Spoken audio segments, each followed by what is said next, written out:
Chancellor David LeBlanc's fist slammed onto the polished surface of the Galactic Council's central podium, the sharp crack echoing through the vast chamber. His eyes, blazing with a fury rarely seen in these hallowed halls, swept across the assembled alien dignitaries. "I stand before you today not as a supplicant but as an accuser," LeBlanc's voice boomed, amplified by the chamber's acoustics. "For too long, we have turned a blind eye to the atrocities committed against our people. No more." The holographic display behind him flickered to life, projecting a series of images that made even the most stoic of the councillors shift uncomfortably in their seats. Emaciated humans, their bodies bearing the marks of hard labor and abuse, stared out from the display with hollow eyes. "These are not actors, esteemed members of the council," LeBlanc continued, his voice dripping with barely contained rage. "These are citizens of Earth, colonists who ventured into the far reaches of our shared galaxy, seeking new homes and opportunities. Instead, they found chains and misery." The Chancellor tapped a control on his wrist device, and the images changed. Now they showed vast mining operations, sprawling agricultural complexes, and rudimentary factories. In each scene, humans toiled under the watchful eyes of alien overseers. Their species varied, but their cruel intent unmistakable. "We have evidence, irrefutable evidence, that no fewer than 17 human colonies have been systematically enslaved," LeBlanc declared, his gaze locking onto each council member in turn. "Millions of our people, stripped of their rights, their dignity, their very humanity, all under the noses of this august body." The reaction from the assembled councillors was as varied as their species. Some leaned forward, their expressions, or what passed for expressions among their kind, showing genuine concern. Others remained impassive, their disinterest palpable, even across the chamber's expanse.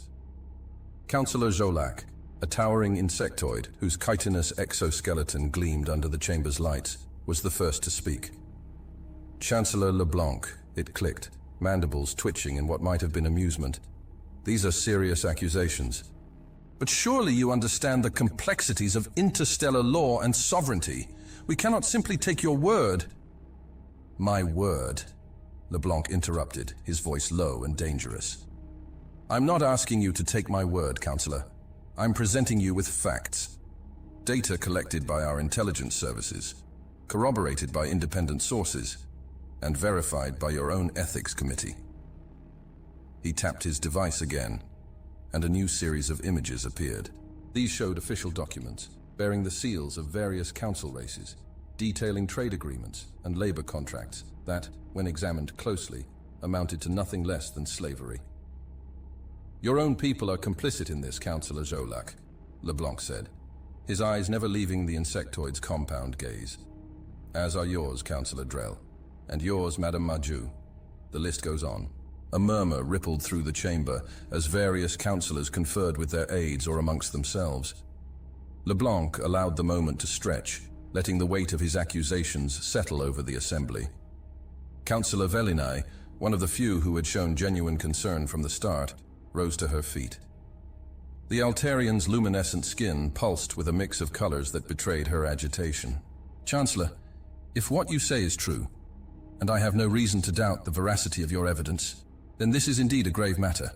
We must take immediate action to—" "With all due respect, Councillor Velinai," interrupted Drell, a squat, amphibious being whose bulbous eyes swiveled independently. "We cannot rush to judgment based on a few images and documents.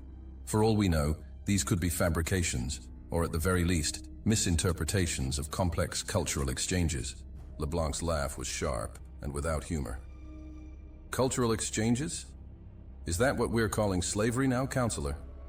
Perhaps you'd like to explain that to the families of the dead, to the children born into bondage who have never known freedom." He pressed another control, and the holographic display changed once more. This time it showed a young human woman, her face bruised and dirty, staring directly into the camera. When she spoke, her voice was weak, but filled with a desperate hope. "Hey there, hope you're enjoying the video so far. If you do, please hit the like button and subscribe to the channel. It really helps the channel to grow and reach more people. Now let's find out what comes next." My name is Lydia Carpenter. I was born on New Horizon in the Tau Ceti system. For the past 15 years, I have been a slave in the mines of Korax. If anyone is seeing this, please, help us.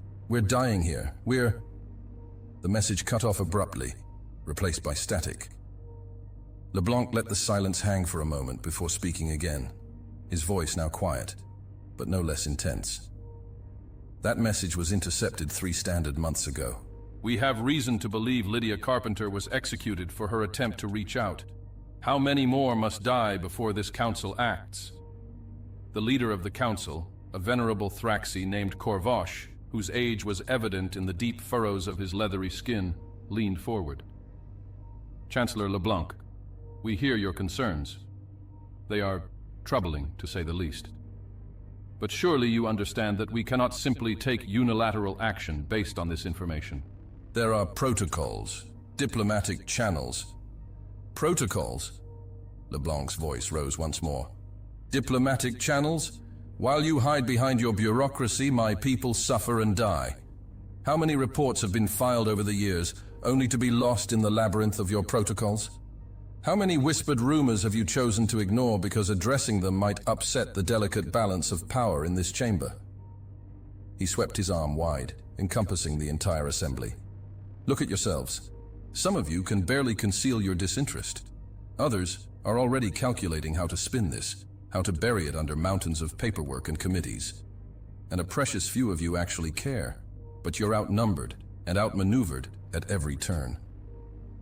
Councillor Zolak's mandibles clicked rapidly, a sign of agitation.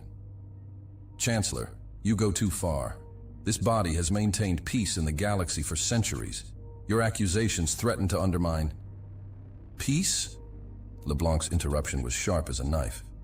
What peace? The peace of the grave for my enslaved people? The peace of willful ignorance for this council? No, Councillor.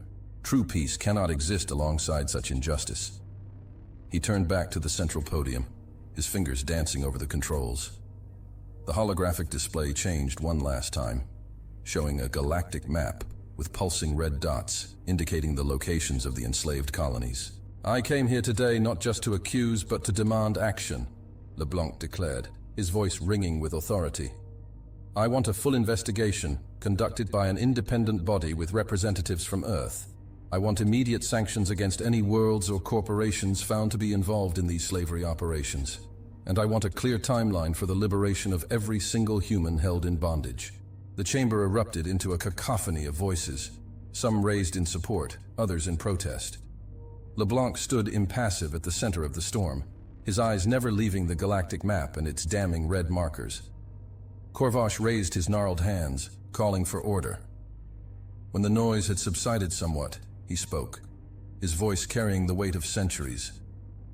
Chancellor LeBlanc, your passion is admirable. But this council cannot act on passion alone. We must consider the wider implications, the potential for conflict, the wider implications. LeBlanc's voice was soft now, but it cut through the chamber like a plasma blade. Let me be clear, Councillor. The wider implications are this. If this council fails to act, humanity will. We will not stand idly by while our brothers and sisters suffer. We will not be bound by your protocols and your fear of upsetting the status quo. He leaned forward, his hands gripping the edges of the podium. This is your chance to prove that this council stands for more than just empty words and self-interest. This is your chance to show the galaxy that justice still means something. For a long moment, silence reigned in the chamber.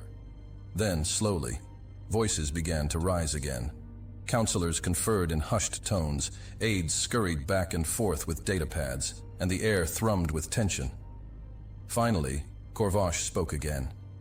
Chancellor LeBlanc, we appreciate the gravity of your accusations. This council will, of course, take them under advisement. We will convene a special committee to review the evidence you have presented and determine the appropriate course of action. LeBlanc's expression hardened. A committee? That's your response to slavery and genocide. It is the response of a deliberative body committed to fairness and due process, Korvosh replied, his tone placating. We cannot simply... No, you cannot simply do your job and protect the innocent. LeBlanc cut him off. Very well. Let the record show that on this day the Galactic Council was presented with clear evidence of widespread slavery and chose to respond with bureaucracy. He stepped back from the podium, his eyes sweeping the chamber one last time. Humanity placed its trust in this council when we joined. We believed in the promise of a united galaxy, working together for the betterment of all. Today, you have shattered that trust. With that, Chancellor David LeBlanc turned on his heel and strode towards the chamber's exit, his back straight and his head held high. The doors hissed open before him, then closed with a finality that seemed to echo through the suddenly silent chamber. As LeBlanc marched down the ornate corridor leading away from the council chambers, his mind raced with barely contained fury and determination. He had known, deep down, that the council would react this way, with hesitation, with bureaucracy, with anything but the decisive action needed.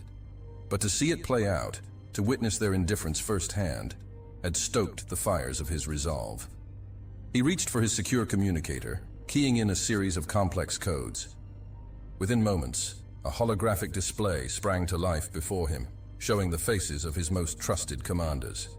"Gentlemen, ladies," LeBlanc said, his voice low and intense, "it's as we feared. The Council has chosen inaction. It's time to implement Operation Liberator." Colonel Lucius Hauser, a grizzled veteran whose cybernetic eye glowed a fierce blue, was the first to respond. "We're ready, sir. Just give the word." "Consider it given, Colonel," LeBlanc replied. "You have full authorization to proceed with Phase 1. Commander Ripley, is your team in position?" A woman with sharp features and close-cropped hair nodded curtly. "Yes, Chancellor. We're embedded and ready to move on your command." "Good. You'll receive detailed instructions within the hour. Captain Fedorov, what's the status of our covert fleet?" A bear of a man with a thick beard stroked his chin thoughtfully. "Assembled and waiting just outside council space, sir. We can be at the first target within 48 hours. LeBlanc nodded, a grim smile playing at the corners of his mouth. "Excellent. Remember, our primary objective is the liberation of our people. Minimize casualties among the enslaved populations and any civilians. But if you encounter resistance..." He paused, his eyes hardening. "Show them why humanity is not to be trifled with." The commanders nodded in unison, their expressions a mix of determination and barely contained eagerness. They had all seen the evidence, had all felt the same burning anger at the plight of their fellow humans. Now, finally, they would have a chance to act. "One last thing," LeBlanc added, his voice dropping even lower. "We have reason to believe that certain elements within the Council itself are not just complicit, but actively involved in this slavery operation. Keep your eyes open for any evidence that might implicate specific counselors or their staff. We're not just fighting for our people, we're fighting to expose corruption at the highest levels of galactic governance." "Understood, sir," Colonel Hauser replied. "We'll make those bastards regret the day they thought they could enslave humanity." LeBlanc allowed himself a small nod of approval. "Good hunting, all of you. For Earth, and for all those who suffer in chains." The holographic display winked out, leaving LeBlanc alone in the corridor. He took a deep breath, squaring his shoulders. The die was cast now. There would be no going back, no diplomatic niceties to hide behind. Humanity was about to show the galaxy why it should never have underestimated them. As he strode towards the spaceport where his personal shuttle waited, LeBlanc's mind was already racing ahead, planning the next moves in this high-stakes game of galactic chess. The Council might think they had dismissed him with their committees and their protocols, but they were about to learn a harsh lesson. Humanity's patience had finally run out, and the reckoning was at hand. The secure bunker beneath Earth's capital hummed with activity as Chancellor LeBlanc strode through its reinforced doors. The air was thick with tension, a palpable energy that crackled between the assembled officers and operatives. This was the moment they had prepared for, hoped would never come, but now embraced with grim determination. LeBlanc's eyes swept the room, taking in the faces of Earth's finest. At the center of it all stood Commander Trin Amora, and Major Daniel Arno, their postures rigid with anticipation. These were the two he'd handpicked to lead this audacious operation, a last, desperate gambit to save humanity's lost children. "Ladies and gentlemen," LeBlanc began, his voice carrying easily through the hushed chamber, "today we embark on a mission that will reshape the galaxy. The Council has failed us, but we will not fail our people." He activated the holographic display at the center of the room, and a three-dimensional map of the galaxy sprang to life. Red pinpoints pulsed angrily, each one representing a human colony under the yoke of slavery. "Commander Amora," LeBlanc said, turning to the woman whose cybernetic enhancements glinted in the low light. "Your team will focus on gathering intelligence and coordinating our covert assets across these sectors." He gestured to a cluster of stars near the galactic core. Amora nodded sharply. "We're ready, sir. My infiltrators are already in place on 3 key worlds. We'll have actionable intel within 72 hours. LeBlanc allowed himself a small smile. Amora's reputation for efficiency was well earned. He turned to the man standing beside her. "Major Arno, your strike teams will be our hammer. Once we have solid intelligence, you'll move in to liberate the first target colonies." Arno's scarred face split into a predatory grin. "Just point us in the right direction, Chancellor. We'll show those slavers what happens when you mess with humanity." "Good," LeBlanc said, his tone hardening.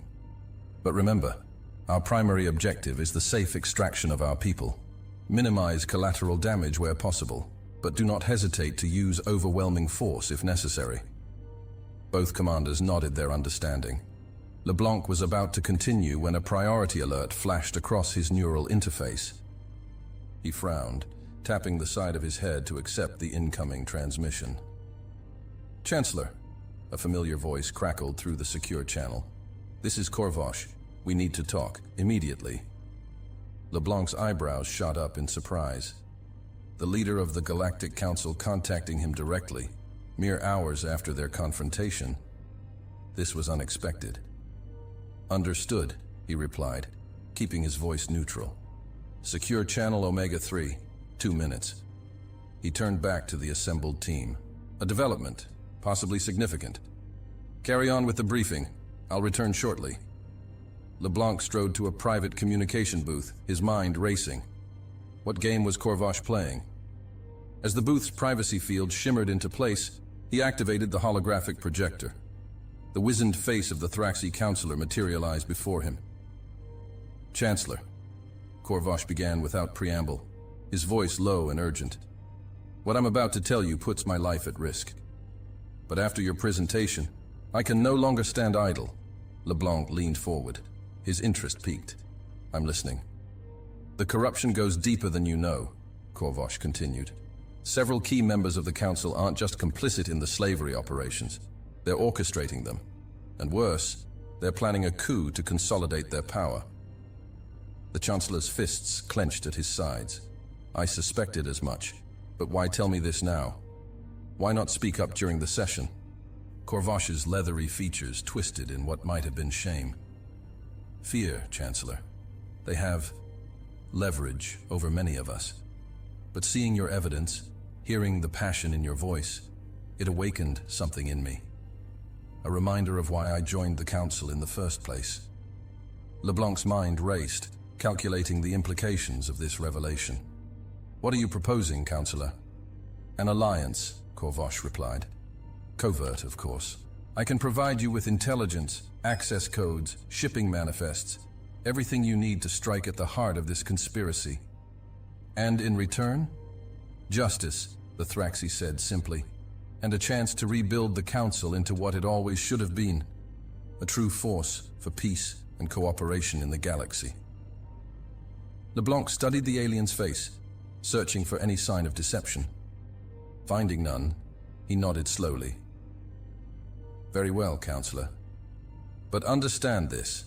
If I detect even a hint of betrayal, the full might of Earth will come crashing down upon you and every other member of the Council. Are we clear?" "Crystal, Chancellor," Korvosh replied, a hint of respect coloring his tone. "I'll have my most trusted operative contact you within the hour with the first batch of intel. Good luck, and may the stars guide us all." The transmission cut off, leaving LeBlanc alone with his thoughts.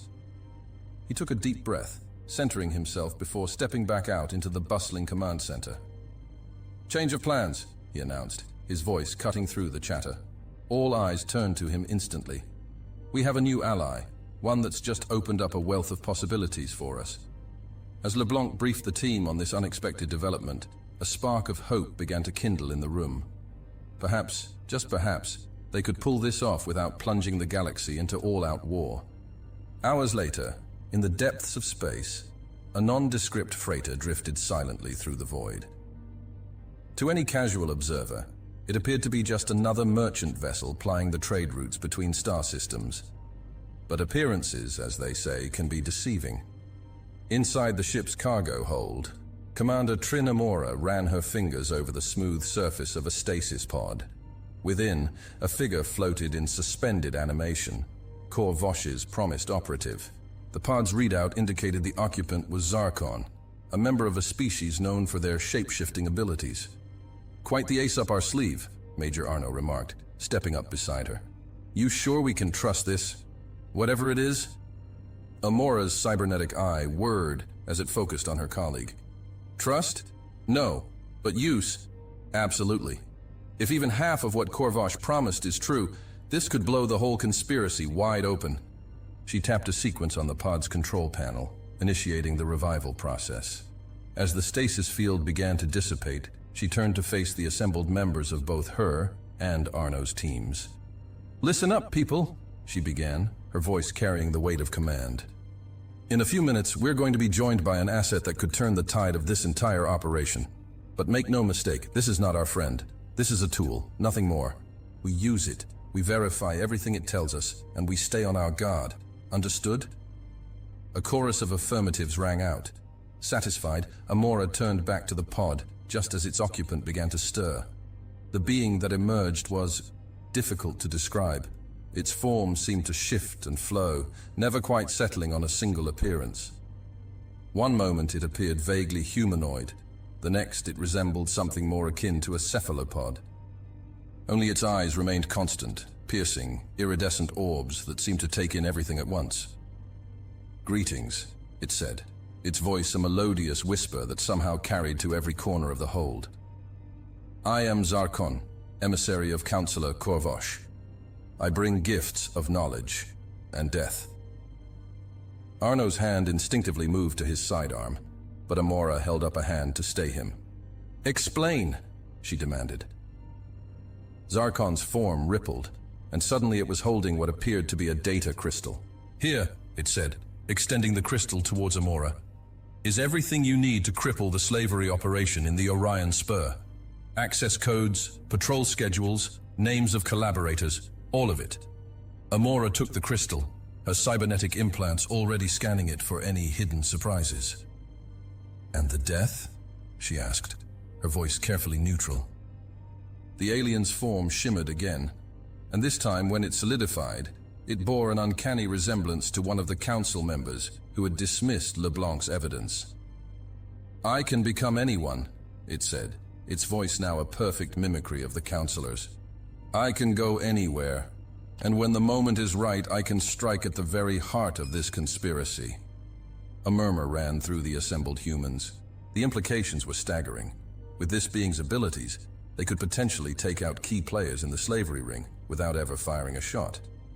Arno stepped forward, his earlier suspicion now tempered with grudging respect.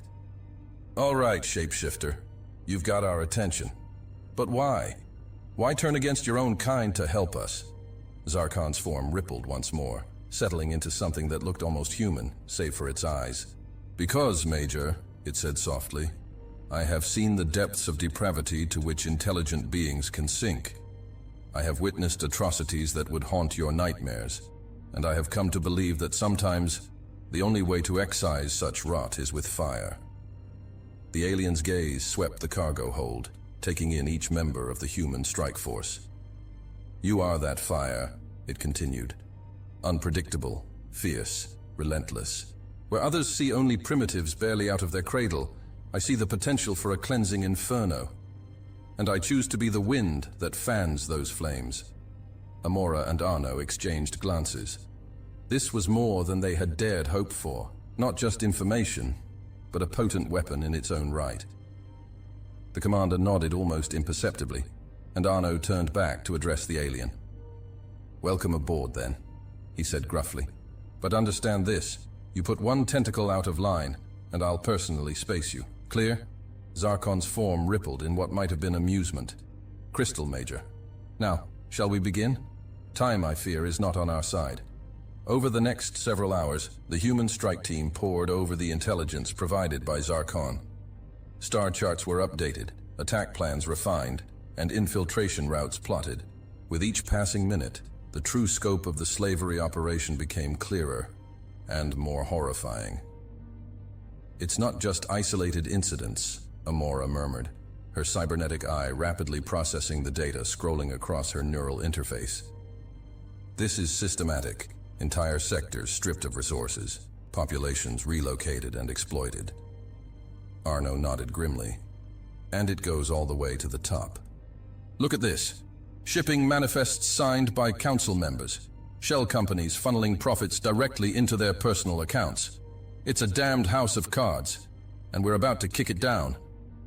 As the teams finalized their plans, LeBlanc's voice crackled over the comm system. "Commanders, status report." Amora straightened, her tone crisp and professional. "Chancellor, the intel checks out. We've identified 3 primary targets: a processing center on Erythrea, a mining operation in the Helios cluster, and a transport hub near the Cygnus X1 black hole. Hit these, and we can cripple their entire operation in this sector." "Excellent work, Commander," LeBlanc replied. "And our guest?" Zarkon stepped forward, its form shimmering into a perfect replica of the Chancellor himself. "I stand ready to serve, sir," it said, its mimicry flawless. "On your word, I can begin eliminating key players in the conspiracy."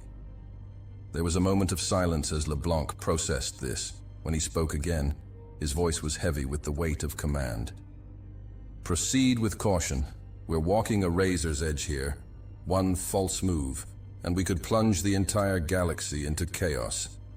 "Understood, sir," Arno replied.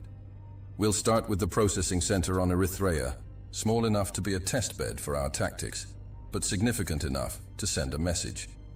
"Very well," LeBlanc said. "You have full autonomy to proceed as you see fit. But remember, our primary objective is the liberation of our people. Everything else is secondary. Good hunting, and may God have mercy on our souls." As the transmission cut off, Amora turned to address the assembled strike teams. "You heard the Chancellor. We move out in 6 hours. Study your targets, check your gear, and be ready for anything. This is it, people. The moment we've been training for. Let's show the galaxy why you don't mess with humanity." A chorus of determined affirmatives rang out. As the teams dispersed to make their final preparations, Amora caught Arno's eye. No words were necessary. They both knew the enormity of what they were about to undertake. With a nod of mutual respect, they turned to their duties, each silently praying that when the dust settled, there would still be a galaxy left to save. The stealth shuttle cut through the inky blackness of space, its advanced cloaking technology rendering it invisible to both senses and the naked eye. Inside, Commander Trin Amora and her team huddled around a holographic display, studying the layout of their target, a massive processing facility on Erythrea.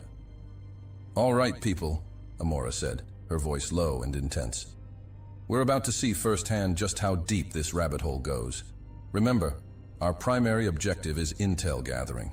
We get in, we document everything, and we get out. No heroics, no unnecessary risks. Clear?" A chorus of affirmatives rang out. Satisfied, Amora nodded to their pilot. "Take us in, nice and easy." As the shuttle began its descent through Erythrea's atmosphere, the facility came into view. It was a sprawling complex of utilitarian buildings surrounded by high walls and patrolled by armed guards. But it was what lay beyond those walls that made Amora's blood run cold. Thousands of humans, their bodies gaunt and their spirits broken, shuffled between the buildings in long, silent lines. They moved with the mechanical precision of those who had long since given up hope, their eyes fixed on the ground. "My God!" whispered Lieutenant Hauser, his face pale in the shuttle's dim lighting. "It's worse than we imagined."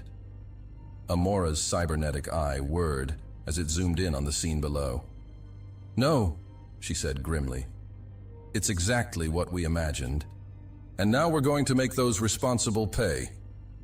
The shuttle touched down in a secluded area just outside the facility's perimeter.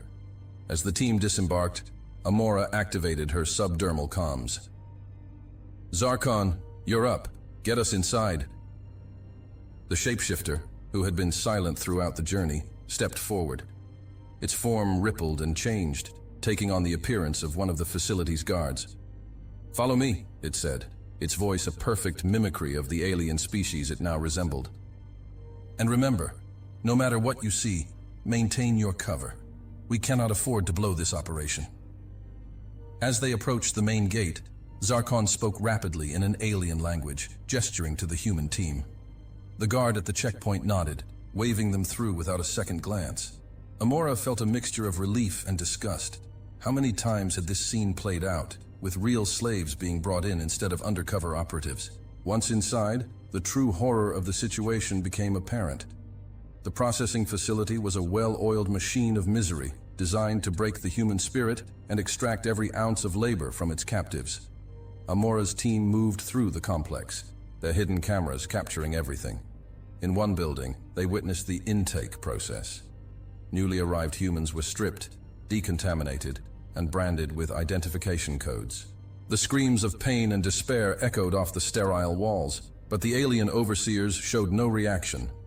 Another section housed the reconditioning center, where those who showed signs of resistance were subjected to psychological and physical tortures designed to crush their will.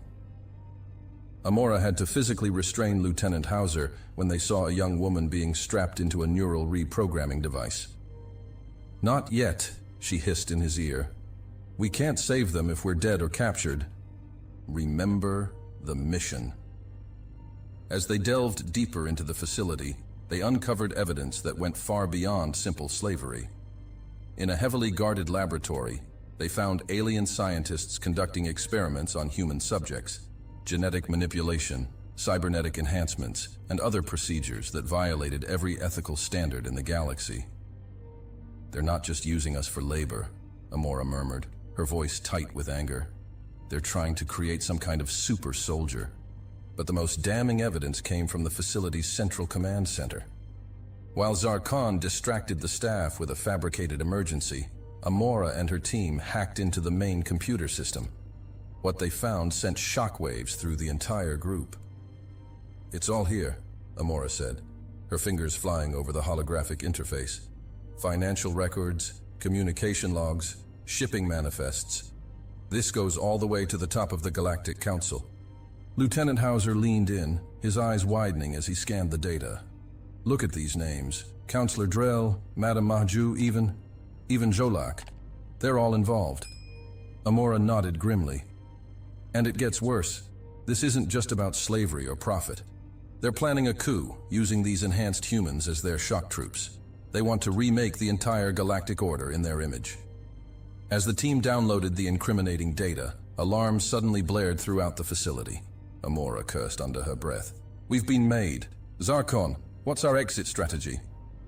The shapeshifter, still in its guard disguise, appeared at the door.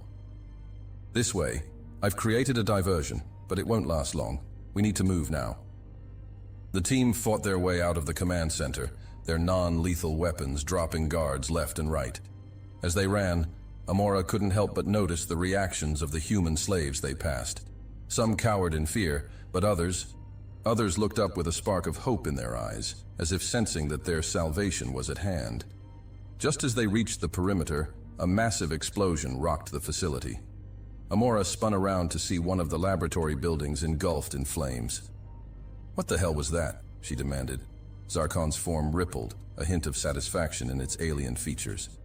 "Insurance. The evidence of their genetic experiments is now ash. And before you ask, no, there were no test subjects inside. I made sure of that." Amora nodded, a grim smile playing at her lips. "Remind me to thank you properly when we're out of here." As the shuttle lifted off, leaving the chaos of the burning facility behind, Amora opened a secure channel to Earth. Chancellor LeBlanc, this is Commander Amora. Mission accomplished. And sir, it's worse than we ever imagined. Halfway across the galaxy, aboard the diplomatic vessel Horizon's Dawn, Chancellor David LeBlanc received Amora's transmission with a mixture of satisfaction and dread. He had expected corruption, yes, but the scale of the conspiracy she described was staggering. "Well done, Commander," he replied, his voice tight with controlled anger. "Transmit all the data you've gathered. I'll begin making preparations on my end." As the transmission ended, LeBlanc turned to face the small group assembled in his private quarters. These were his most trusted advisors, the ones he knew beyond a shadow of a doubt were not compromised. "Ladies and gentlemen," he began, his voice carrying the weight of the situation, "what we've long suspected has been confirmed. The rot in the Galactic Council goes deeper than we ever imagined. It's time to implement the next phase of our plan." Ambassador Taria Diaz, Earth's official representative to the Council, leaned forward. "Chancellor, with this evidence, surely we can bring this to the full Council. Force a vote of no confidence. Remove the corrupt members." LeBlanc shook his head. "It's too late for that, Taria. They're planning a coup, using genetically enhanced humans as their pawns. If we try to go through official channels, they'll simply accelerate their timetable. No, we need to be more creative."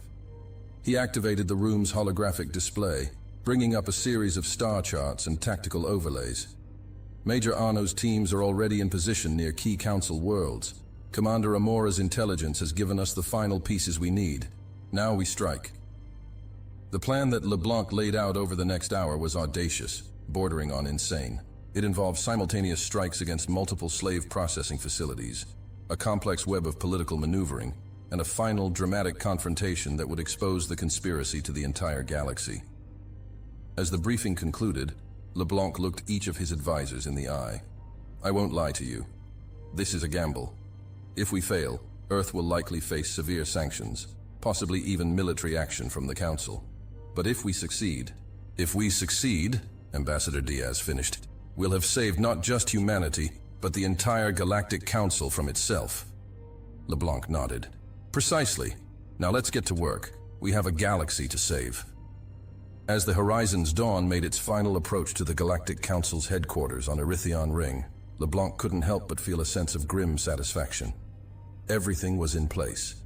Now it was time for humanity to show the galaxy why it should never have been underestimated.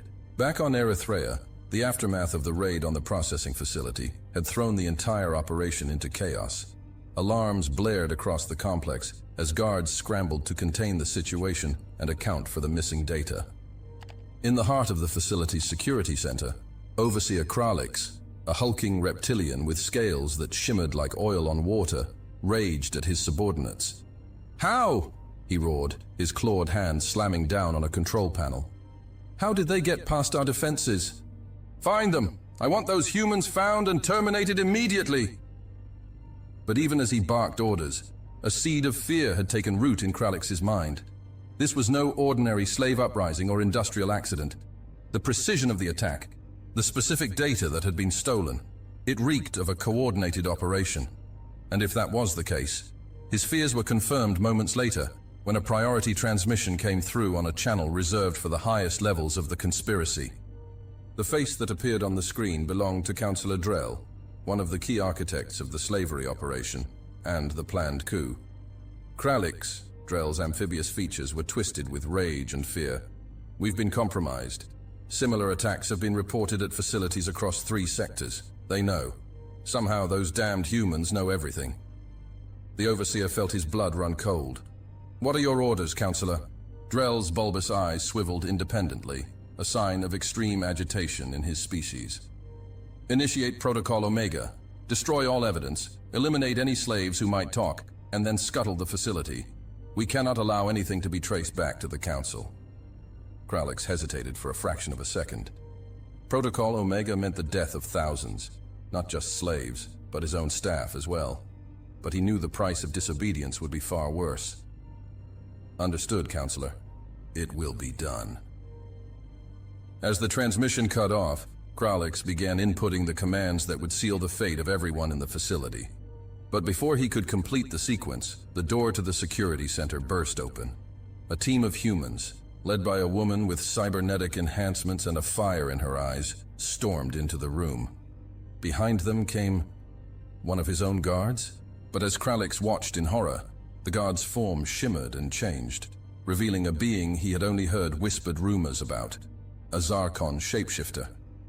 "I wouldn't do that if I were you," Commander Amora said, her weapon trained unerringly on Kralix's head. "Step away from the console, slowly." The Overseer's hand inched towards a hidden button that would trigger the facility's self-destruct sequence. "You have no idea what you're dealing with, human," he snarled. "The forces aligned against you." His words were cut off as Amora fired, the non-lethal round slamming into his chest and sending him crumpling to the floor, paralyzed but conscious. "Oh, I think we have a pretty good idea," Amora replied, her voice cold as space itself. "Zarkon, secure the systems. Make sure no deadman switches or hidden protocols are activated."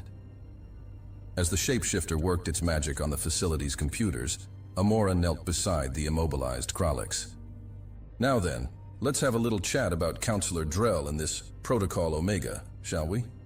Across the galaxy, similar scenes were playing out as human strike teams, armed with the intelligence gathered by Amora and coordinated by Major Arno, launched simultaneous attacks on key facilities.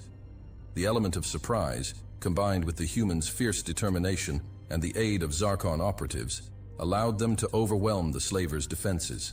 On a mining colony in the Helios cluster, a team led by Captain Keiko Hamada fought their way through swarms of security drones to reach the central control room. The sight that greeted them there was one of unimaginable cruelty. Hundreds of humans, their bodies augmented with crude cybernetics, forced to work in conditions that would kill an unmodified person in hours. "By all that's holy," Hamada whispered, her hand tightening on her weapon. "What have they done to them?" Her second-in-command, a grizzled veteran named Sergeant O'Neill, shook his head in disgust. "Turned them into living machines by the looks of it, but not for long. Kiboko, get to work on those control systems. Let's shut this nightmare down." As Kiboko, their tech expert, began hacking into the colony's mainframe, Hamada opened a channel to the other teams. "All units, be advised. We're dealing with extensively modified human subjects here. Use extreme caution when approaching them. We don't know how these augmentations might affect their behavior." The responses came in from across the Helios cluster. Similar situations in mines, factories, and agricultural complexes. Everywhere the story was the same. Humans transformed into little more than organic machines, their humanity stripped away in the name of efficiency and profit. But as the strike teams moved through the facilities, something unexpected began to happen. The enslaved humans, seeing their unaugmented brethren fighting for their freedom, began to remember who they were. Crude cybernetic limbs were turned against their former masters. Neural implants designed to ensure obedience were overcome by sheer force of will. In the midst of the chaos, Sergeant O'Neill found himself face to face with one of the augmented workers, a man whose lower body had been replaced entirely by a hydraulic system designed for heavy lifting. The man's eyes, one natural and one a glowing cybernetic orb, focused on O'Neill with an intensity that was almost painful. You're human," the augmented man said, his voice a raspy whisper. "Real humans. We thought everyone had forgotten us." O'Neill felt his throat tighten with emotion. "We never forgot," he said, reaching out to clasp the man's shoulder, the one part of him that still looked fully human. "We're here to take you home." As word spread through the complex, more and more of the augmented humans joined the fight. What had begun as a precision strike turned into a full-scale rebellion, with the very slaves the conspiracy had created now turning against their masters. Captain Hamada, watching the scene unfold from the control center, couldn't help but feel a surge of pride. This, she thought, this is what it means to be human. No matter how they try to change us, to break us, that spark of defiance never truly dies. She opened a channel to Chancellor LeBlanc's ship. "Sir, this is Captain Hamada. The Helios cluster is secure. And sir, you're going to want to see this for yourself. These people, what's been done to them, it's beyond anything we imagined. But they're fighting back, They're remembering who they are. LeBlanc's voice came back, tight with emotion. Well done, Captain. Hold your position and prepare for evac teams. We're going to get those people the help they need. As the transmission ended, Hamada turned back to the scene before her. The battle was winding down now, with the last pockets of slaver resistance being mopped up. In their place, she saw humans, augmented and unaugmented alike, embracing, weeping, laughing in disbelief at their newfound freedom. It was a powerful sight, but Hamada knew it was just the beginning. The real fight, the one that would determine the fate of humanity and the entire Galactic Council, was yet to come. And at its center would be Chancellor David LeBlanc, armed with the truth and a determination to see justice done, no matter the cost. The Erythian Ring spaceport bustled with activity as diplomats and dignitaries from across the galaxy arrived for the Galactic Council's annual summit. Amidst the colorful array of alien species, Chancellor David LeBlanc moved with purpose, his human delegation a sharp contrast to the exotic forms surrounding them. As LeBlanc ascended the steps of the council chambers, his neural implant buzzed with an incoming transmission. Chancellor, Operation Lighthouse is a go. All teams are in position. LeBlanc's expression remained impassive, but a fire burned in his eyes. Understood, Major Arno. Proceed as planned. May God have mercy on our souls, because we certainly won't have any for them. Inside the opulent council chamber, LeBlanc took his seat, nodding cordially to his fellow representatives. To the casual observer, it was business as usual. But beneath the veneer of diplomacy, a storm was brewing. As the session began, LeBlanc's gaze swept the room, lingering on certain council members. Councillor Drell, his amphibious features set in a smug expression. Madame Mahaju, her crystalline form refracting the chamber's light. And Jolak, the imposing Cronin whose stone-like skin seemed to radiate malevolence. These were the ringleaders, the architects of humanity's suffering, and they had no idea that their day of reckoning had arrived.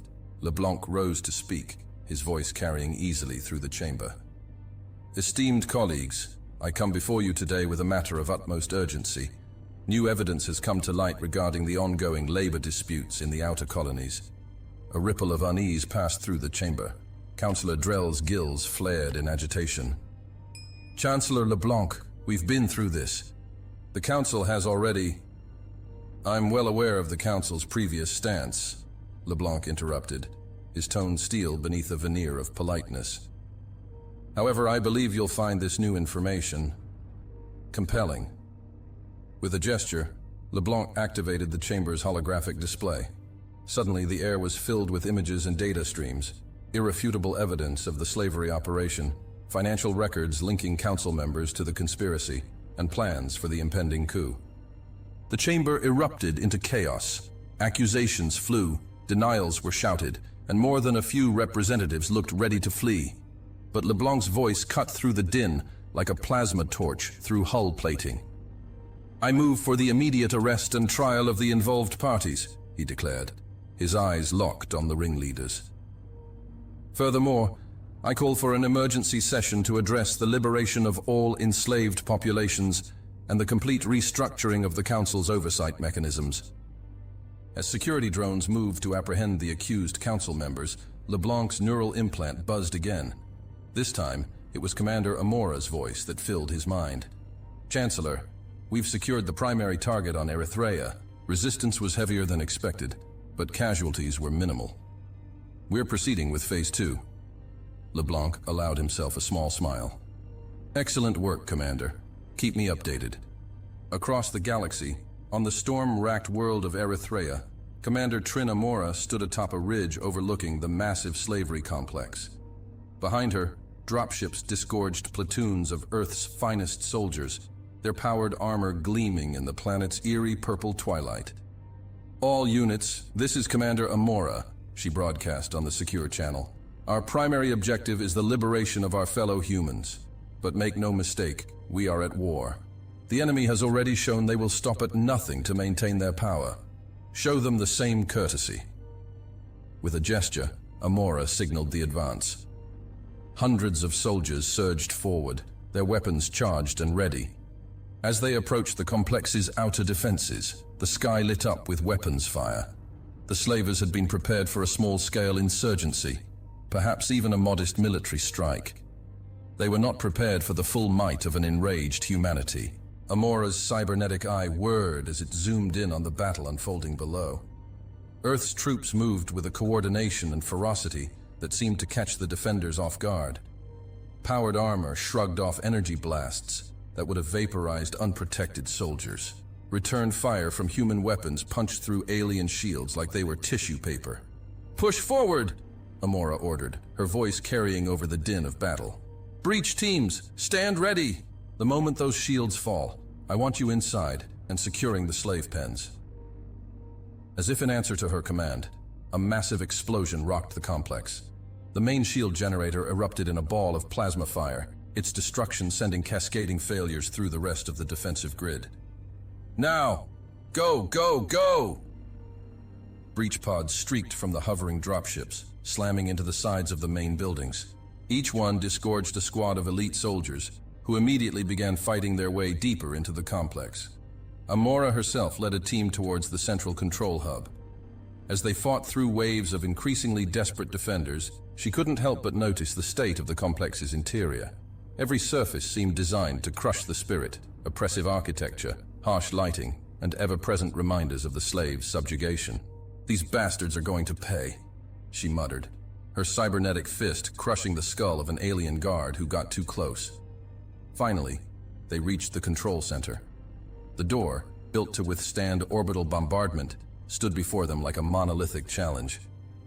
"Zarkon," Amora called out. "You're up." The shapeshifter, who had been fighting alongside them in the form of a human soldier, stepped forward. Its body rippled and flowed, taking on the appearance of the facility's overseer, a being they had encountered and subdued earlier in the battle. Zarkon pressed its borrowed palm against the scanner. For a heart-stopping moment, nothing happened. Then, with a hiss of hydraulics, the massive door began to slide open. "Ladies and gentlemen," Amora said, a predatory grin spreading across her face, "let's go liberate some humans." The scene that greeted them inside the control center was one of frantic activity. Alien technicians scrambled to purge databanks and activate failsafes, but they froze at the sight of the human strike team, led by what appeared to be their own overseer. Amora didn't give them time to recover from their confusion. "Secure the room," she ordered. "I want every scrap of data from these systems. And someone find me the controls for those damn slave collars." As her team spread out, efficiently subduing the alien personnel, Amora approached the main control terminal. Her cybernetic interface linked with the alien technology, streams of data flooding her consciousness. What she found made her blood boil. It wasn't just a slavery operation. It was a vast, galaxy-spanning experiment in human subjugation, genetic modifications, neural reconfiguration, systematic breaking of the human spirit, all meticulously documented and analyzed. But amidst the horror, Amora found something that kindled a spark of hope. The experiments had failed. Despite everything that had been done to them, humans continued to resist, continued to fight back in ways both overt and subtle. "Commander," one of her lieutenants called out, "I think I've found the collar controls." Amora nodded. "Do it. Set them all to disengage, and patch me into the facility's PA system." Moments later, her voice echoed through every corner of the massive complex. "Attention all human prisoners. This is Commander Trin Amora of the Earth Liberation Forces. You are free. I repeat, you are free. The collars no longer have power over you. Rise up, fight back, take your revenge. We are here to bring you home." For a moment, silence reigned. Then, like a tsunami gathering force, a sound began to build. It started as a murmur, grew to a roar, and finally became a deafening, primal scream of rage and liberation.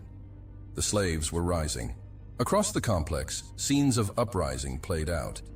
Humans, their eyes blazing with newfound hope and fury, turned on their former masters. Even those who had been physically augmented for labor now used their enhancements as weapons. Amora watched the security feeds with grim satisfaction. "Patch me through to the Chancellor," she ordered. LeBlanc's holographic form shimmered into existence beside her. Report, Commander. Erythrea is secured, sir.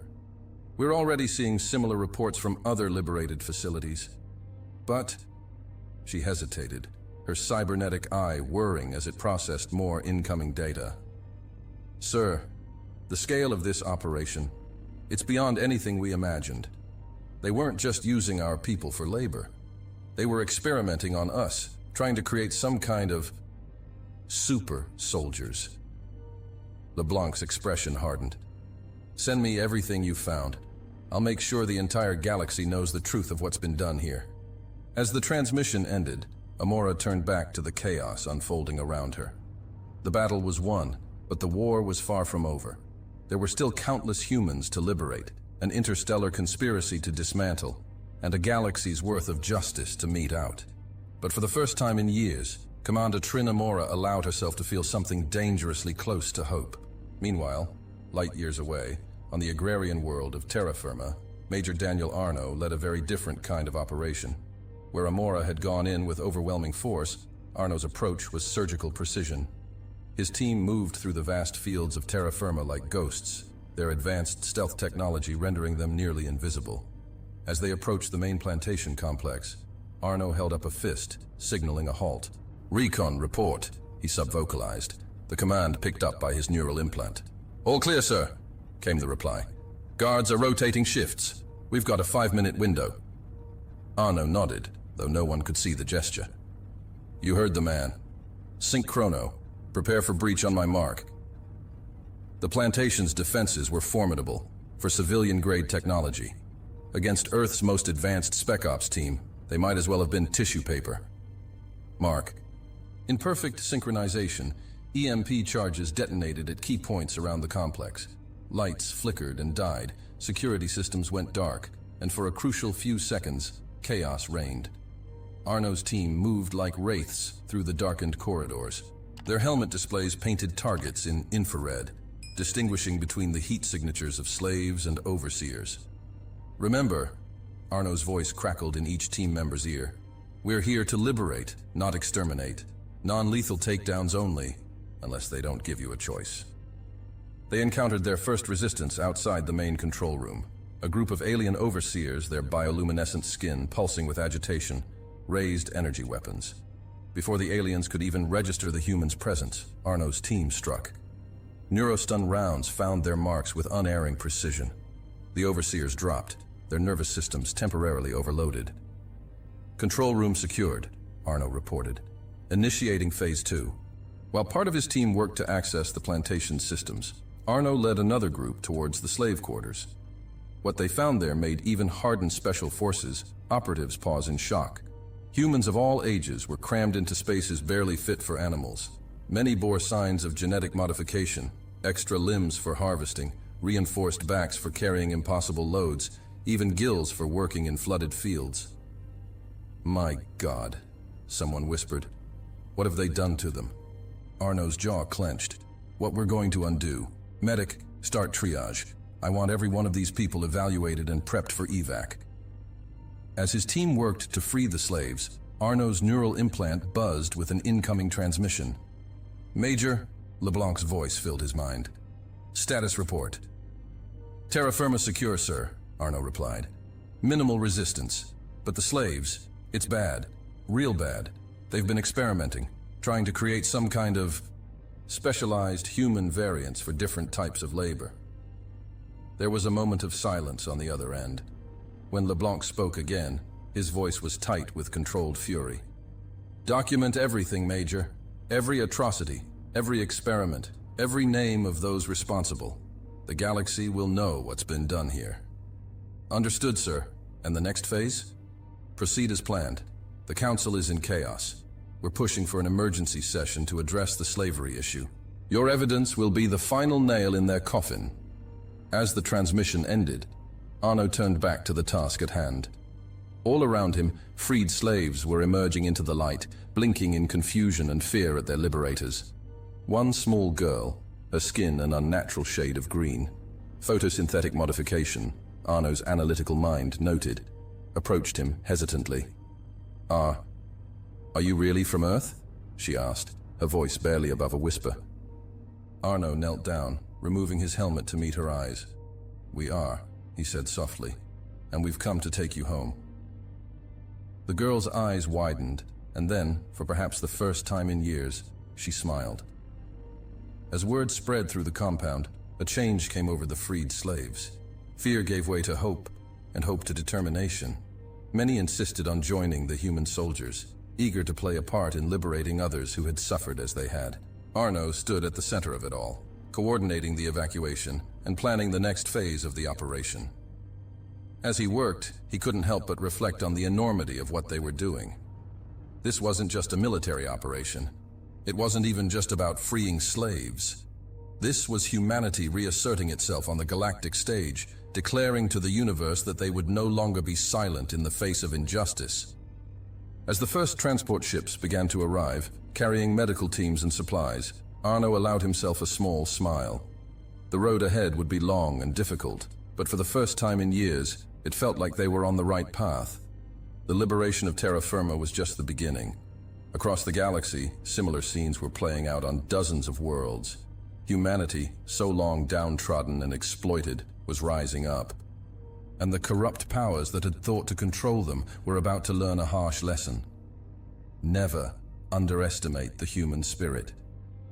The grand amphitheater of Erythian Ring buzzed with anticipation. Delegates from 1,000 worlds filled the tiered seats, their varied forms a testament to the diversity of the Galactic Council. At the center of it all stood High Counselor Zolak, his crystalline body refracting the light as he prepared to address the assembly. "Esteemed colleagues," Zolak's voice resonated through the chamber, "we gather today to celebrate a millennium of peace and prosperity under the guidance of the Galactic Council. Our enlightened rule has brought..." The massive doors at the rear of the amphitheater burst open with a thunderous crash. Chancellor David LeBlanc strode in, flanked by a contingent of human soldiers and several alien allies. The room fell silent, all eyes fixed on the unexpected interruption. "Enlightened rule?" LeBlanc's voice dripped with contempt. "Is that what we're calling systematic slavery and genocide now?" Zolak's crystalline form vibrated with anger.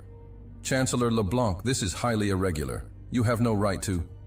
"I have every right," LeBlanc cut him off, his voice carrying to every corner of the vast chamber. "And so do the billions of sentient beings your enlightened rule has enslaved and tortured." With a gesture, LeBlanc activated the amphitheater's holographic systems. The air above the central platform erupted with images and data streams, irrefutable evidence of the Council's crimes. "Behold the truth of your prosperity," LeBlanc declared, his voice rising in righteous anger. "Built on the broken backs of countless slaves, fueled by the blood and tears of those you deemed expendable." The images were horrific. Humans and other species toiling in nightmarish conditions, their bodies twisted by cruel genetic experiments. Financial records showing the flow of illicit wealth into the coffers of council members, and most damning of all, detailed plans for a galactic coup, with humanity marked for extinction. As the evidence unfolded, the reaction in the amphitheater was immediate and visceral. Gasps of shock turned to cries of outrage. Delegates who had been complicit in the conspiracy tried to flee, only to find their exits blocked by grim-faced human soldiers. "This ends now," LeBlanc's voice thundered. "In the name of humanity and all other species who have suffered under your tyranny, I call for the immediate arrest and trial of the conspirators. The Galactic Council as we know it is dissolved." Chaos erupted in the amphitheater. But even as Zolak and his co-conspirators tried to rally their supporters, a new sound began to build. From the public galleries, where representatives of various species had gathered to witness the proceedings, came a growing roar of approval. Beings who had long suffered under the Council's oppressive rule now saw a chance for true freedom. The very diversity that Zolak had mockingly celebrated now turned against him, as 1,000 voices raised in support of LeBlanc's declaration. Meanwhile, across the galaxy, the final battles for liberation were reaching their climax. On the mining world of Tartarus IV, Commander Trin Amora led a daring assault on the planet's central control hub. Her cybernetically enhanced body moved with inhuman speed and precision as she cut through the defenders' ranks. "Push forward!" she shouted, her voice carrying over the din of battle. "Freedom is within our grasp. The slaves of Tartarus IV, their bodies twisted by years of genetic manipulation to withstand the planet's hellish conditions, fought alongside the human liberators. What the slavers had intended as a means of control now became a weapon turned against them. In orbit above the planet, the battle raged just as fiercely. Captain Keiko Hamada's voice crackled over the comms as her fleet engaged the slavers' defenses. All ships, concentrate fire on their flagship. We take out their command and control. This whole house of cards comes tumbling down. The space around Tartarus IV lit up with weapons fire. Human ships, though outnumbered, fought with a ferocity and skill that caught their opponents off guard. Hamada's flagship, the Defiant, spearheaded the assault, its advanced shields shrugging off attacks that would have vaporized lesser vessels. As the tide of battle turned, Hamada allowed herself a grim smile. Let's show these bastards why you never, ever underestimate humanity. Back on Hfy Ring, the situation in the Grand Amphitheater had devolved into utter chaos. Zolak and his inner circle, realizing the game was up, attempted a desperate last stand. You fool! Zolak raged at LeBlanc, his crystalline body pulsing with furious energy. Do you have any idea what you've done? The galaxy needs our guidance, our control. LeBlanc stood unflinching in the face of the alien's wrath. No, Zolak.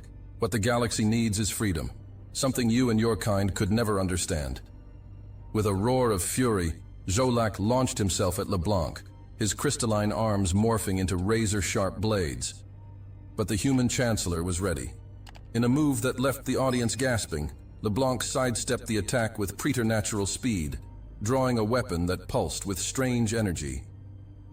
A little gift from our Zarkon allies, LeBlanc said, his voice cold, designed specifically to counter beings like you. The weapon discharged, enveloping Zolak in a field of coruscating energy. The crystalline alien's form began to vibrate, cracks spreading across his surface. With a final piercing shriek, Zolak shattered into 1,000 glittering shards. The fall of their leader seemed to break the will of the remaining conspirators. One by one, they surrendered, surrounded by the very beings they had once thought to rule. As the dust settled, LeBlanc turned to address the stunned assembly once more.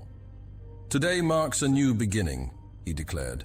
Not just for humanity, but for all free beings in the galaxy. The age of tyranny is over. The age of cooperation and true equality begins now. The amphitheater erupted in cheers, the sound echoing across Hfy Ring and via countless transmissions throughout the galaxy. But even as victory was declared on Hfy Ring, the battle continued to rage on distant worlds. On Erythrea, Major Daniel Arno led the final push against the slavers' last stronghold. The fortress-like structure loomed before them, its defenses still formidable despite the beating they'd taken. All units, this is it, Arno's voice crackled over the comms. One final push and we end this nightmare once and for all. For Earth, for freedom, for all those who can't fight for themselves. Charge! The human forces surged forward, their determination lending them strength.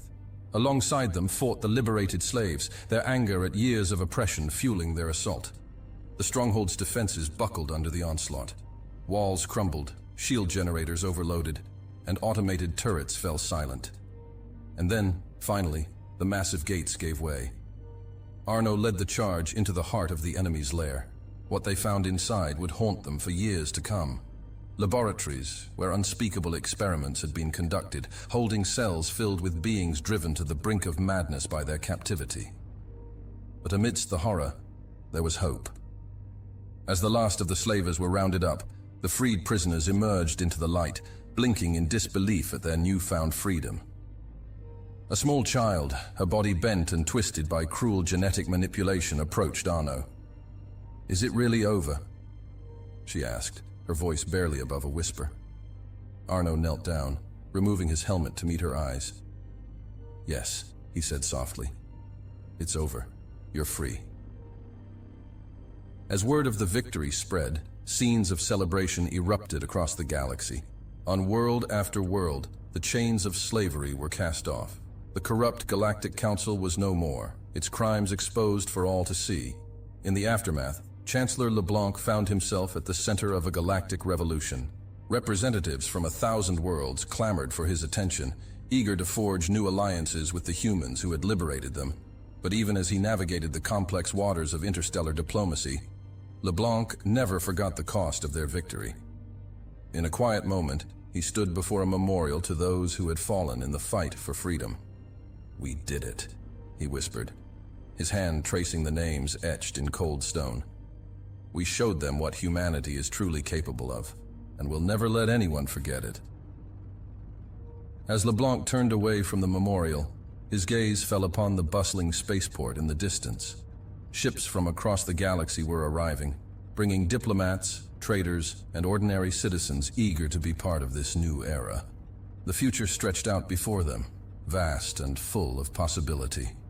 Humanity had proven itself on the galactic stage, earning not just freedom, but respect. And as the stars twinkled in the alien sky, one thing was certain: no species would ever forget the moment when humans finally lost their patience. Hey there again. I'm glad you've come so far. Hope you enjoyed the video. Remember to hit the like button and the subscribe button. This is really important to the channel. Really important. And I have one more thing for you. I've chosen another video for you to watch. Just click the card here, or here if you want the whole playlist. See you there.